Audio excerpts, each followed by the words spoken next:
ಇನ್ನು ಮತ್ತೊಂದು ಕಡೆ ಜಾತಿ ಗಣತಿಯ ಸಂಬಂಧ ಮಹತ್ವದ ಸಭೆ ಕರೆದಿದ್ದಾರೆ ಸಿಎಂ ಸಿದ್ದರಾಮಯ್ಯನವರು. ಜಾತಿ ಗಣತಿ ವಿಸ್ತರಣೆಯ ಹಿನ್ನೆಲೆಯಲ್ಲಿ ಮೀಟಿಂಗ್ ಕರೆದ ಸಿಎಂ ಇನ್ನೇನು ಕೆಲವೇ ಕ್ಷಣಗಳಲ್ಲಿ ಸಿದ್ದರಾಮಯ್ಯನವರ ನೇತೃತ್ವದಲ್ಲಿ ಸಭೆ ಆರಂಭ ಆಗುತ್ತೆ. ಅಧಿಕಾರಿಗಳ ಜೊತೆಗೆ ಸಭೆ ಮಾಡಲಿದ್ದಾರೆ ಸಿದ್ದರಾಮಯ್ಯ. ಆಯೋಗದ ಅಧಿಕಾರಿಗಳ ಸಭೆಯನ್ನ ಕರೆದಿದ್ದಾರೆ. ಸಿಎಂ ಅವರ ಕಾವೇರಿ ನಿವಾಸದಲ್ಲೇ ಈ ಮೀಟಿಂಗ್ ನಡೆಯುತ್ತೆ. ಸಮೀಕ್ಷೆ ಅಂಕಿಅಂಶದ ಮಾಹಿತಿಯನ್ನ ಪಡೆಯಲಿದ್ದಾರೆ ಸಿಎಂ. ಸಮೀಕ್ಷೆ ದಿನಾಂಕ ವಿಸ್ತರಣೆ ಮಾಡಬೇಕೋ ಬೇಡವೋ ಸಭೆಯಲ್ಲಿ ಇದರ ಕುರಿತು ಚರ್ಚೆಯನ್ನು ಮಾಡಲಿದ್ದಾರೆ. ಸಾಧಕ ಬಾಧಕಗಳ ಬಗ್ಗೆ ಈಗಾಗಲೇ ಏನು ಈ ಒಂದು ಜಾತಿ ಗಣತಿ ಸಮೀಕ್ಷೆಗೆ ಸಂಬಂಧಪಟ್ಟಂತೆ ಸರ್ಕಾರ ಕೊಟ್ಟಿರುವಂತಹ ಡೆಡ್ಲೈನ್ ಮುಗಿದಿದೆ. ಆದರೆ ಇನ್ನೂ ಕೂಡ ಜಾತಿ ಗಣತಿ ಸಂಪೂರ್ಣವಾಗಿಲ್ಲ. ಬೆಂಗಳೂರಿನಲ್ಲಿ ಲೇಟಾಗಿ ಸ್ಟಾರ್ಟ್ ಆಯಿತು. ಇನ್ನು ಬೇರೆ ಬೇರೆ ಜಿಲ್ಲೆಗಳಲ್ಲೂ ಕೂಡ ನಾನಾ ತಾಂತ್ರಿಕ ಕಾರಣಗಳಿಂದಾಗಿ ಸಮೀಕ್ಷೆ ನಿರೀಕ್ಷಿತ ಮಟ್ಟದಲ್ಲಿ ನಡೆದಿಲ್ಲ.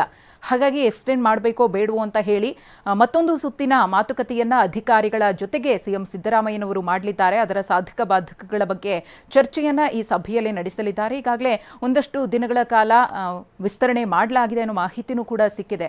ಅದು ಫೈನಲೈಸ್ ಆಗಿ ಇನ್ನೆಷ್ಟು ದಿನಗಳ ಗಡುವನ್ನು ಕೊಡಬಹುದು ಅನ್ನೋ ಕುತೂಹಲ ಇದೆ. ಅದಕ್ಕೆ ಒಂದು ಸ್ಪಷ್ಟವಾದ ಚಿತ್ರಣ ಈ ಸಭೆಯ ನಂತರದಲ್ಲಿ ಸಿಗುವ ಎಲ್ಲ ಸಾಧ್ಯತೆಗಳು ಕೂಡ ಇದೆ.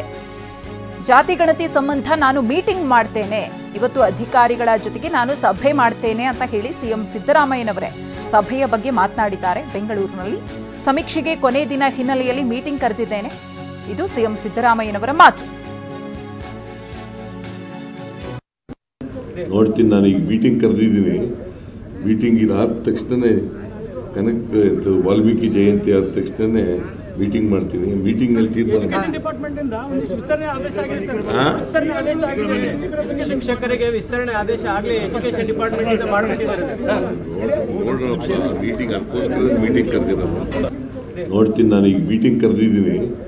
ಮೀಟಿಂಗ್ ಇದಾದ ತಕ್ಷಣನೇ ವಾಲ್ಮೀಕಿ ಜಯಂತಿ ಆದ ತಕ್ಷಣನೇ ಮೀಟಿಂಗ್ ಮಾಡ್ತೀನಿ. ಮೀಟಿಂಗ್ ನಲ್ಲಿ ಡಿಪಾರ್ಟ್ಮೆಂಟ್ ಇಂದ ವಿಸ್ತರಣೆ ಆದೇಶ ಆಗಿದೆ.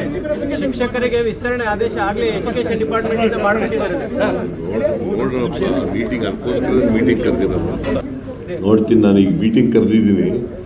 ಮೀಟಿಂಗ್ ಇದಾದ ತಕ್ಷಣನೇ ವಾಲ್ಮೀಕಿ ಜಯಂತಿ ಆದ ತಕ್ಷಣನೇ ಮೀಟಿಂಗ್ ಮಾಡ್ತೀನಿ. ಮೀಟಿಂಗ್ ನಲ್ಲಿ ಡಿಪಾರ್ಟ್ಮೆಂಟ್ ಇಂದ ವಿಸ್ತರಣೆ ಆದೇಶ ಆಗಿದೆ.